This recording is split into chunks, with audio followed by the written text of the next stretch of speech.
ama alivyoondoka, na akisema anarudi atakuwa amewakwaza wanasimba. Kwa sababu gani? Tunaheshimu uwezo wake na anafanya makubwa. Kauli yake hii moja, hii ikawe kwa funzo kwa wachezaji wote. Unapoondoka tunaweza tukakukebehi kwa sababu tunaumia, wewe umeondoka.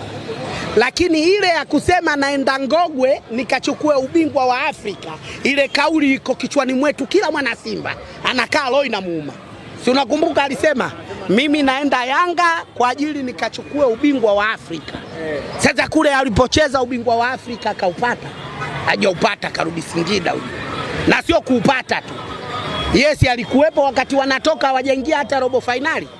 Pamoja walikuwa wampangi, nadhani walikuwa wamwamini, lakini alikuwa na uwezo mzuri.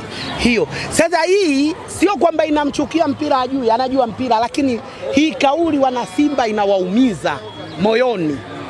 Yaani huku uliocheza robo finali mara chungu mzima, na alivyosema ile kauli tu Simba na yeye akacheza finali shirikisho. Au kuona? Kukosa yule mwamuzi wa mchongo. Kombe langu mimi liko pale. Haki ya Mungu nakwambia, kukosa yule. Kukosa yule. Ilikuwa kombe langu. Ina maana ile kauli imewaumiza wanasimba, na wanasimba tumekaa tukajaribu kumfanya kumchukia kwa ile kauli. Mchezaji usiseme hivyo, wewe ni mfanyakazi.